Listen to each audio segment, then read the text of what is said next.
E aqui começa a revelação de quem verdadeiramente é Vegapunk, um grande cientista, um grande entusiasta da tecnologia. Vemos que ele possui diversas consciências e cada uma com suas próprias vontades, sendo no total 7, contando que ele é a principal. A gente vai ver o nome de cada uma dessas consciências e principalmente comentar um pouco sobre o que elas são, visto que cada uma delas é ligada à Lua, a constelações no geral. E isso é muito importante porque a gente sabe que muitas coisas interessantes são da Lua e isso pode significar que o Vegapunk na verdade é da Lua. Isso foi algo que eu já falei aqui anteriormente e eu vou reforçar melhor nesse vídeo, então fica nele até o final para você compreender todos os mistérios que podem estar envolvendo o Vegapunk. Já para começar, a gente tem uma capa que possui a Ilha de Chocolate, né? A Ilha Cacau,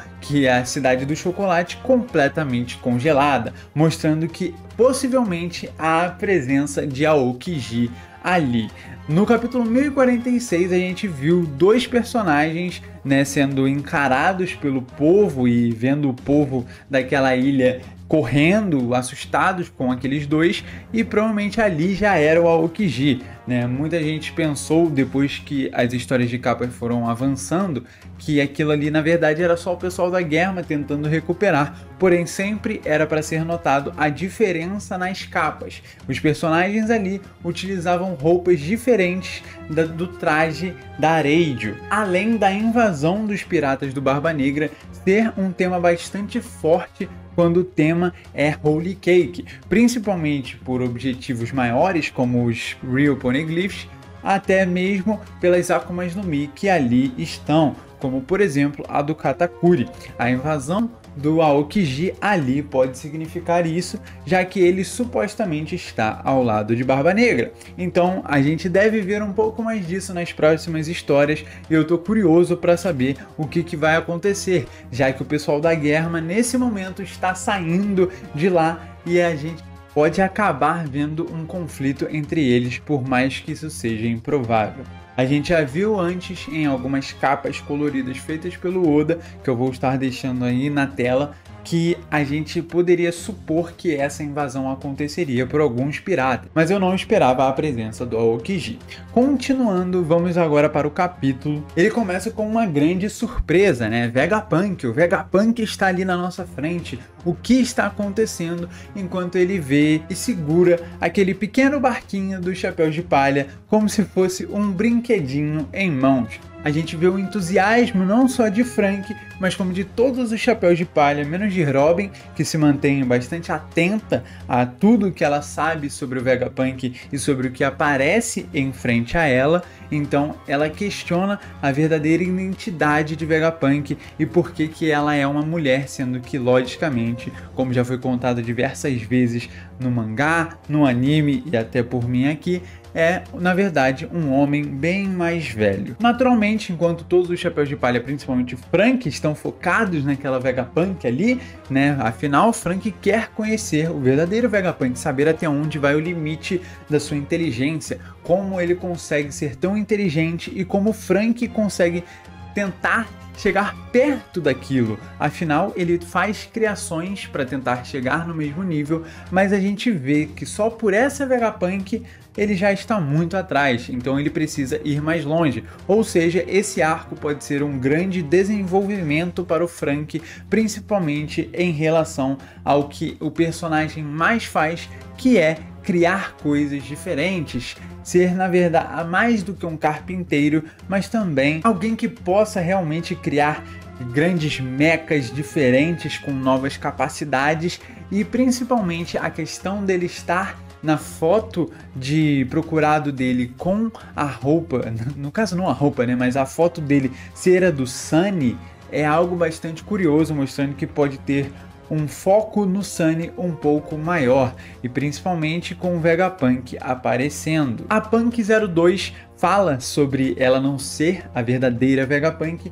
e que o verdadeiro corpo seria Stella. E aqui já começam as referências com as estrelas e a constelação no geral. Stella, em latim, significa a estrela celestial, aquela que é o foco de tudo, o centro de tudo. Enquanto isso, as outras que são criadas a partir desse corpo, que seriam os satélites, giram em torno dele. No caso, os 6 Vegapunks criados a partir de sua própria consciência, mas que possuem sua própria inteligência e suas próprias vontades, são os satélites do corpo principal, que é o corpo Stella. Pelo menos é isso que dá a entender quando a gente lê o capítulo à primeira mão, então é algo que ainda pode ser discutido. Já essa Punk 02 que está na nossa frente é a Punk do mal, digamos assim, que possui o seu nome sendo Lilith. Como o design deles não dão muito a entender o que os personagens são e principalmente suas características não nos revelam muitas coisas, a gente vai se basear a partir dos nomes para tentar encontrar algo desses personagens. E Lilith, no caso, seria um nome fictício para a segunda lua sombria da Terra. E existem alguns outros significados para Lilith.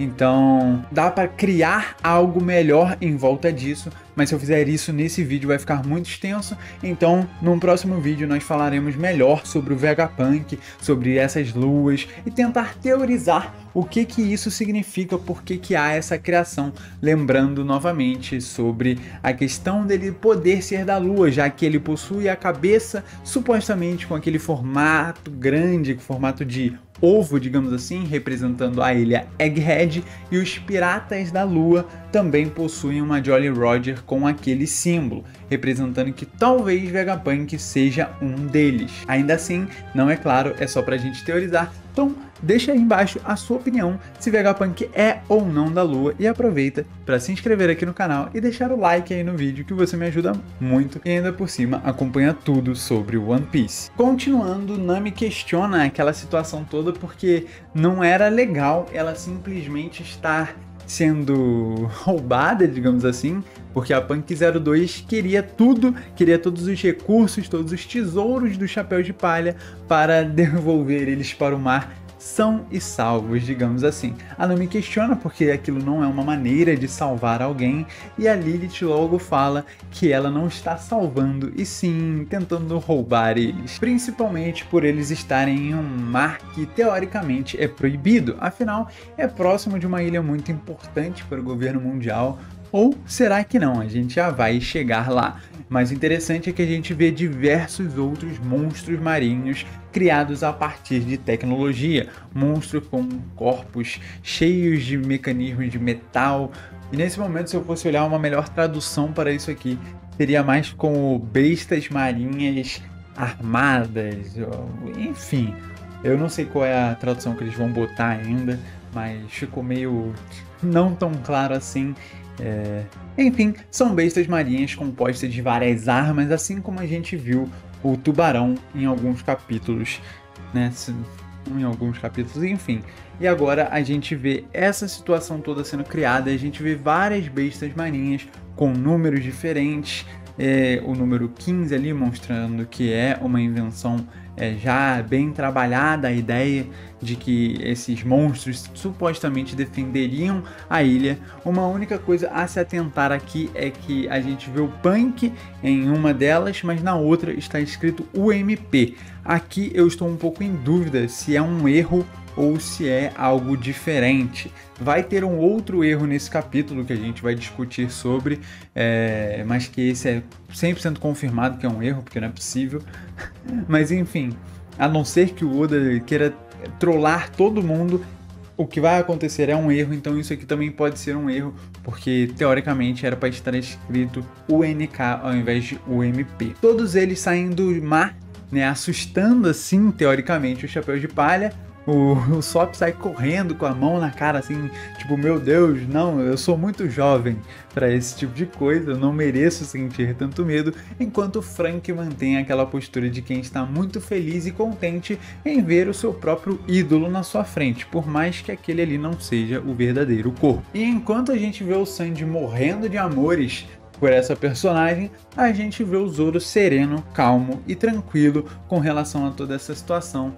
Também vemos a Nami e o Brook chorando, como se estivessem com medo. Gente, até o próprio Shaka, que aparece logo depois, falando com a Lilith, que no caso seria o Vegapunk 01, ele fala sobre essa situação e sobre aqueles ali seriam os piratas do Chapéu de Palha, os mais novos piratas de um Yonko, um bando de um Yonko.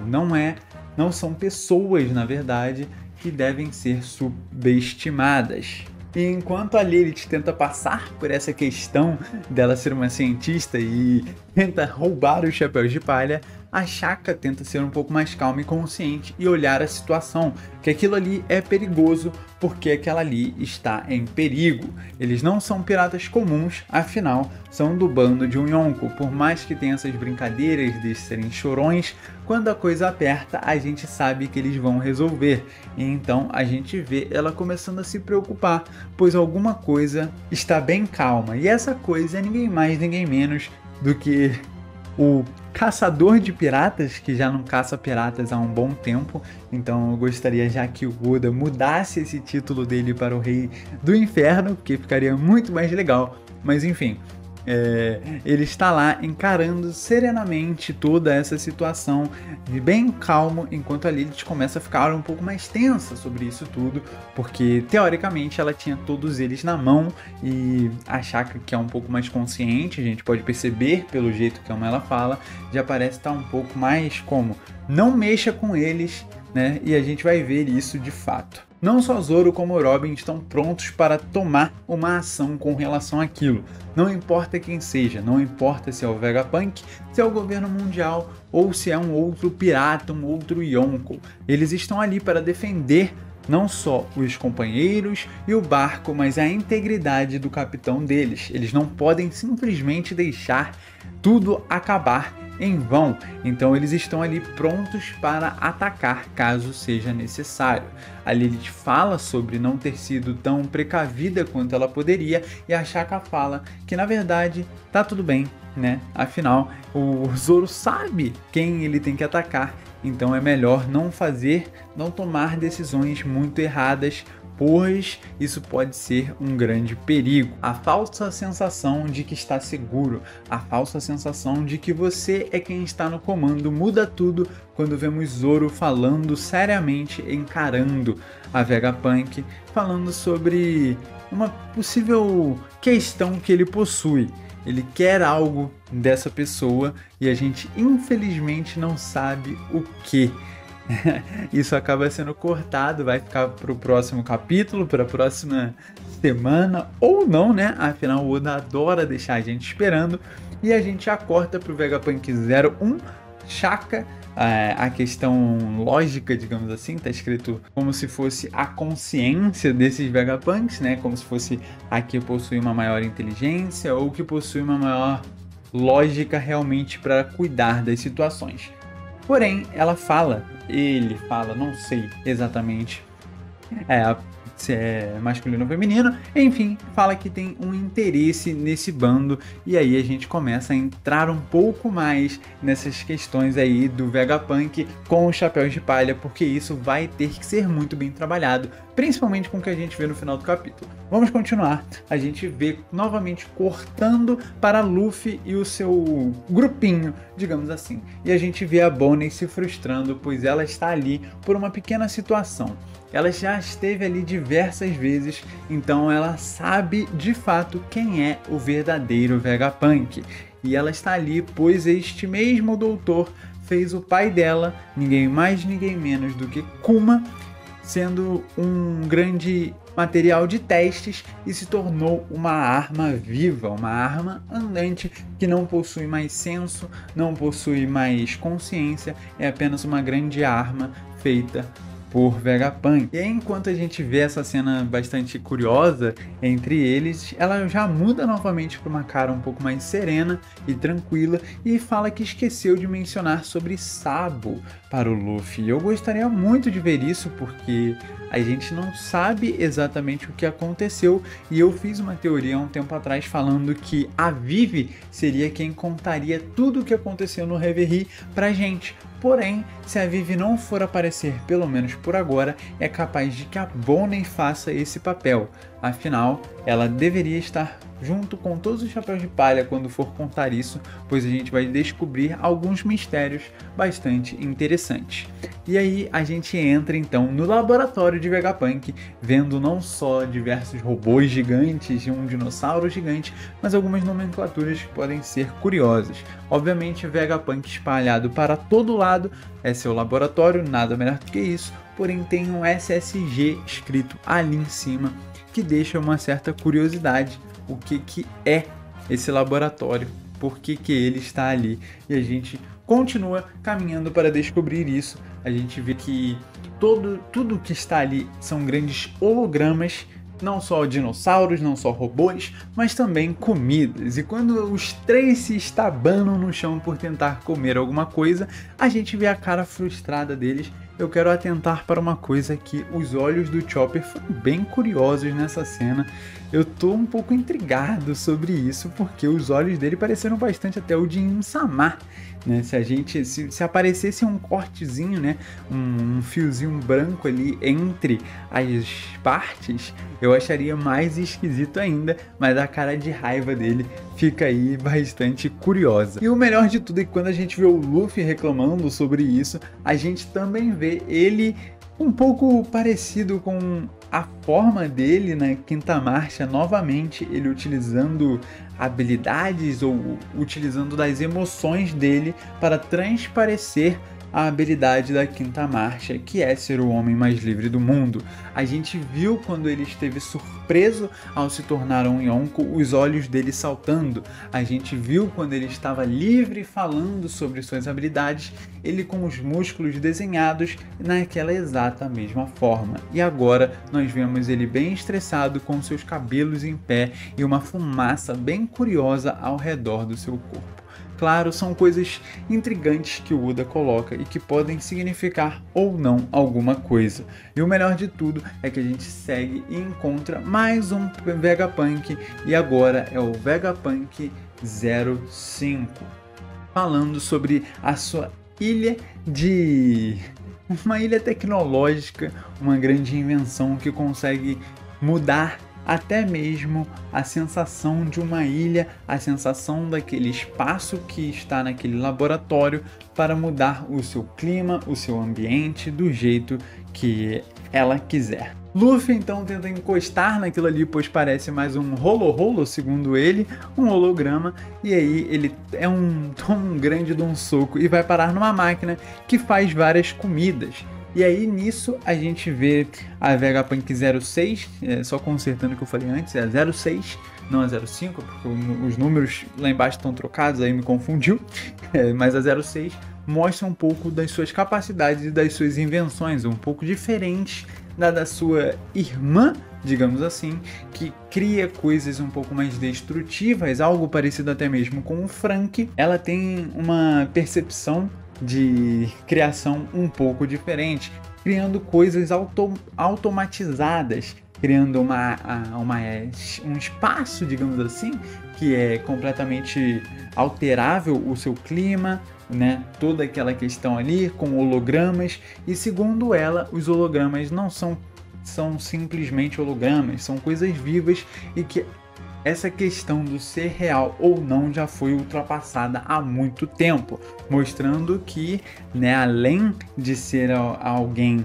né, que passou muito mais de 500 anos na tecnologia, é alguém que tem uma percepção de vida completamente diferente dos outros personagens, o que pode impactar em algumas coisas, né, dependendo de como o Oda levar esse arco. E logo depois a gente entende, digamos, qual que é a questão dela. Enquanto uma era maldade, a outra era lógica, essa aí é meio que a raiva. Ela está completamente indignada que suas criações não saem do jeito que ela quer. E então ela soca um holograma com toda a sua força e a gente vê que o Luffy fica um pouco assustado. Como é que ela socou aquele holograma? Não era para ser desse jeito. Na verdade, eu acho que foi a Bonnie. Não dá pra ter tanta certeza quem ficou surpreso, mas enfim, foi falado isso e a gente vê que ela realmente conseguiu. E ela explica isso logo depois, mostrando uma luva que é capaz de atravessar e interagir fisicamente com a luz. Luvas que fazem isso, né, num arco que pode ter a participação do Kizaru. Eu queria saber a opinião de vocês sobre isso, né? Afinal, a gente tem, obviamente, que os principais membros do bando, eles utilizam Haki. Eles não precisam desse tipo de mecanismo para lidar com Kizaru. Mas imagina os outros membros do bando tentando mostrar que são capazes e não devem ser feitos de idiotas, digamos assim. Então eles lutam contra o Kizaru para impedir que o Luffy gaste seu fôlego, sua energia com ele, e para mostrar também o valor do bando do Chapéu de Palha. Eu acharia isso muito interessante, principalmente porque daria espaço para eles lutarem ao invés de sempre o Luffy lutar. E essas luvas encaixariam perfeitamente com quem? Exatamente, Franky, que deve ser novamente o maior alvo desse arco. E a gente descobre o seu nome é a Vegapunk Atlas. Quando ela fala isso, a gente já vê a Bonnie ficando um pouco intrigada. Aquele ali não é o verdadeiro Vegapunk e ela sabe disso. Então vemos que essas criações de constelações, né, não exatamente constelações, dos satélites, mas enfim, desses outros Vegapunks foram feitos após alguns anos do que aconteceu com o Kuma, ou pelo menos das visitas dela nessa ilha, o que nos dá a entender que eles foram criados por algum motivo e as pesquisas do Vegapunk realmente são importantes. E Atlas é um grande titã condenado a segurar os céus por toda eternidade com sua incrível força. Ele é uma constelação, na verdade ele dá nome a uma constelação, a uma lua e a um satélite de Saturno. Tudo a partir do nome dele. Eu acho que isso tudo realmente vai ser uma questão importante. Novamente, quando fizermos um vídeo separado para o Vegapunk, a gente fala melhor sobre isso. A gente vê a Bonnie novamente falando que aquilo é uma mentira, e Luffy e Chopper com a cara cheia de comida, se surpreendendo daquela situação. Como que aquele nome está ali na frente deles e eles nem percebem isso. E então uma bandeira aparece no mar. Um barco aparece no mar, navegando em direção a um lugar no Novo Mundo. Não sabemos a localização, não sabemos o motivo e o andamento desse barco. A única coisa que a gente sabe é que ele é do governo mundial e carrega ninguém mais, ninguém menos do que Lucy, Stussy e Kako. Todos eles com uma missão. A gente vê a conversa deles sobre o grande gênio que separou a sua consciência em outros 6 satélites. Isso é falado pelo Kako, que todos esses satélites também são Dr. Vegapunk, mas o corpo principal mantém separado deles. E a gente vê cada um deles. A lógica é o Shaka, é o Vegapunk 01. O 02 é o Mal, a Lilith. O 3 é o talento, não tenho certeza se a tradução tá certa, mas enfim, é o Edson. O 4 é a sabedoria, com o Pitágoras sendo o seu nome. O 5º é o Atlas, que a gente acabou de ver, que representa a fúria. E o 6º é o Yoki, que representa o desejo. Novamente, como eu disse, o erro está em que a gente conhece o Vegapunk 06 sendo o Atlas, então esse nome pode ser trocado, que o 6 vai ser o Atlas e representa a fúria, e o 5 seria o Yoki, porque é mais fácil acreditar no que está desenhado direto no corpo do Vegapunk do que nesses números aí que aparecem, nesses números ótimo, nessa partezinha aí que ela é muito menor e não dá a apresentação direto ao personagem. Aqui a gente vê algo muito curioso, que é sempre bom comentar, mas é que o número 7 está presente em cada um dos doutores, digamos assim. Em cada um desses personagens a gente tem no total 7 Vegapunks, e é um número engraçado, principalmente para a cultura de lá, pois ele sempre quer dizer alguma coisa, né? A gente tem as 7 esferas do dragão, o time 7, os 7 Chichibukais e por aí vai, tem diversas outras referências, é só para constar que é um detalhe curioso sobre isso. A gente vê logo depois a Stussy conversando um pouco sobre tudo isso e o Lucy começando a questionar um pouco demais, coisa que não se deve fazer, principalmente sobre o incidente que aconteceu no reino Luzia, né? Aquele grande reino que foi simplesmente apagado. Não façam muitas perguntas, não nos envolva nisso, é o que eles dizem, e a gente vê o Serafim de Kuma. E o que é interessante é que eles falam como se o Serafim do Kuma fosse um problema. E eu gostaria de ver o porquê, né? Afinal, talvez nem todo Serafim consiga passar as suas vontades. E foi exatamente o que eu estava falando num dos últimos vídeos, falando sobre a teoria do Luffy talvez se tornar um Serafim. Muitos nomes, muitas ligações, todas elas sendo ligadas à Lua, e isso é muito interessante. A gente vai poder discutir muito mais sobre o que está acontecendo e entender muito mais dos personagens para chegarmos numa conclusão sobre tudo isso. Se você gostar, não se esqueça de deixar o seu like, comentar aqui embaixo o que você quer ver nos próximos vídeos, comentar sobre se você se interessa por uma teoria relacionada aos corpos do Vegapunk ou não.